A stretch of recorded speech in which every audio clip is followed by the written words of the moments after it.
Christian wallet design fully explained. For those of you who aren't familiar with leatherwork, this type of design is what they call Sheridan style. The vine work is supposed to create a flow that should draw your eye throughout the entire design. In my first version, I had this vine flow over to this side just like this bottom one does. So there was one continuous flow around the entire wallet. But I changed that up. Now you can see that this top vine is what's known as a starter circle. It makes one continuous loop and then the main vine and the whole design flows out from it. Well, the whole reason that I started this YouTube channel was to try to help explain Christianity to other people. And that's ultimately why I changed the design of the wallet. So now I'm going to try my best to explain Christianity using my wallet alongside scripture. And it all starts with the person of Jesus Christ. An interesting link to Sheridan style design is that he actually calls himself the true vine. Well, the reason that I put the cross right on top of the starter circle is because that's who Jesus Christ is.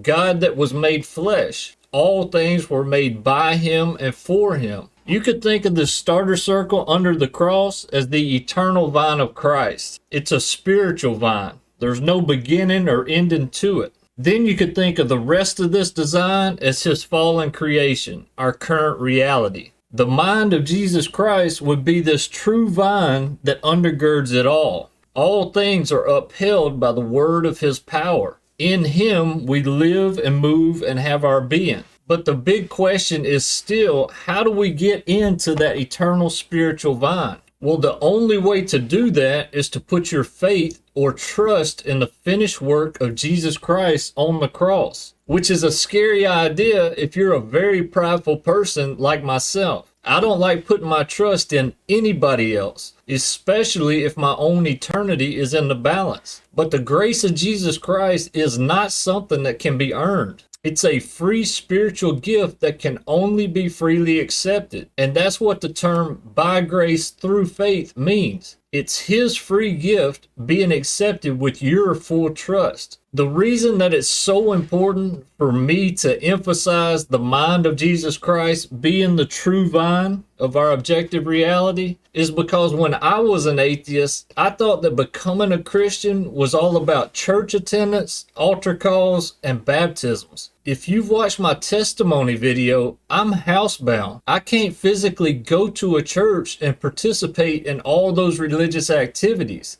So I thought becoming a Christian wasn't even an option for me. But as I slowly read the Bible for myself and started understanding Christ's role in sustaining our reality, I realized that our physical location of accepting his grace or worshiping him is irrelevant. Attending church is a beautiful thing for Christians. I wish I could go myself. It's a good place to go and learn and fellowship with each other. But you're no closer to Christ sitting in a church pew than you are sitting at your dining room table. There is no person or religious establishment that stands in between you and the vine of Christ. He deals directly with our soul, what we would call our heart and mind. You can lie to your pastor, but you can't lie to Jesus Christ. So regardless of where you're physically located, if you are truly in a humbled state of heart and mind, and you sincerely ask for his forgiveness and grace, he will welcome you into that eternal spiritual vine. He will give you a rest in your soul that you can't even put into words. I did it right here in my parents' basement just 5 years ago.